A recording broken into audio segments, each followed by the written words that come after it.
Nous voici avec Paola qui va nous parler, lui, d'un sujet très très croustillant, on peut le dire. Il s'agit du Kama Sutra. Voilà. Oui, exactement. Le Kama Sutra. Oui, j'avais hâte d'en parler. Ben écoute, bien. Oui, parce que je trouve ça très important justement de le mentionner. Absolument. Parce que c'est considéré comme un des œuvres les plus importants, les plus connues, aussi qui a eu plus d'influence dans l'histoire de la sexualité. Et puis, ça nous provient de l'Inde, donc je trouve ça important de... Absolument. C'est le moment ou jamais. Exactement. Voilà.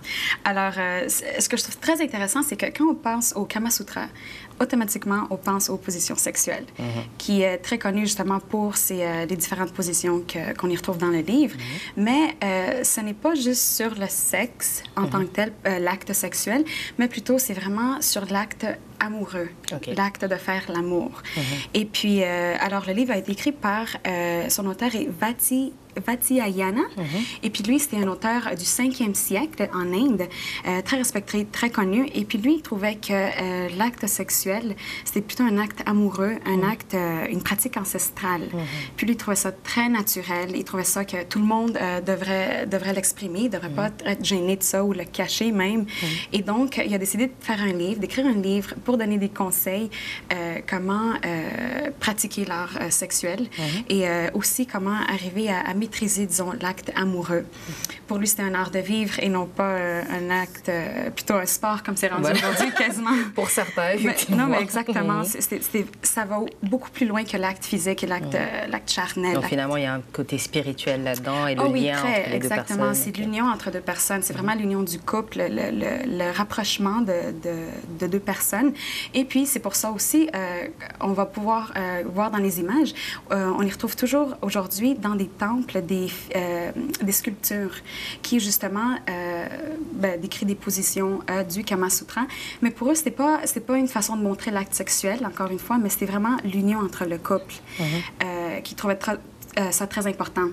Puis, encore un autre fait intéressant, c'est que dans le temps, le Kama Sutra était juste réservé aux hommes. Évidemment, c'est des hommes qui avaient accès à ça. Et... Qui avaient accès aux livres, finalement. Aux livres. Parce que finalement, ils avaient besoin des femmes pour... Enfin, à la base, enfin. À la base, pas juste les femmes, c'est ça. Mais au début, c'était juste pour les hommes. Et puis, les courtisanes. Les courtisanes qui étaient, eux autres, c'est comme les geishas. Elles étaient très respectées pour leurs arts, pour leur musique, pour leur beauté.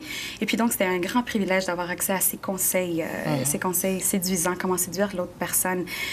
Mais ils se sont rendus compte que la femme avait une place très importante dans l'acte sexuel. Et alors, ils ont mis ça accessible à tout le monde. Finalement, ils ont un peu démocratisé. Exactement. Et puis, ce qui est très, très intéressant, et j'en suis très fière, c'est que la femme, elle a une grande importance dans le Kama Sutra, même qu'on lui donne une grande importance, dans le sens que il y a une libération sexuelle qui est montrée dans le Kama Sutra pour la femme.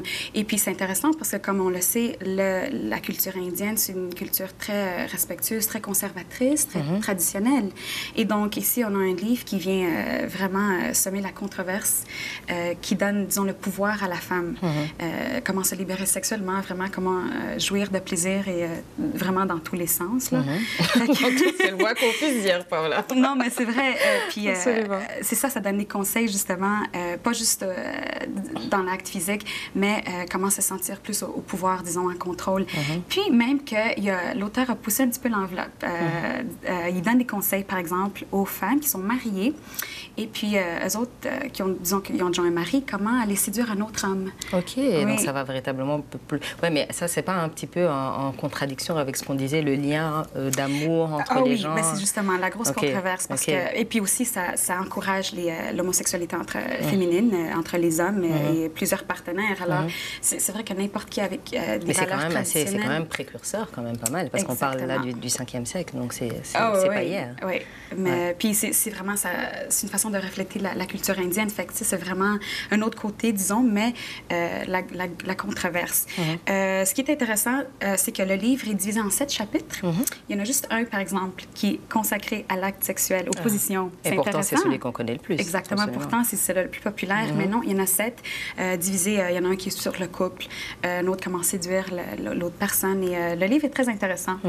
J'en ai fait de la recherche et puis l'approche est très séduisante et très séduisante, au fond. Finalement, oui. Puis c'est la sensualité, finalement. La sensualité, exactement. Se connaître un petit peu la personne avec laquelle on est, etc. Et aller au-delà de, justement, l'approche, l'acte sexuel.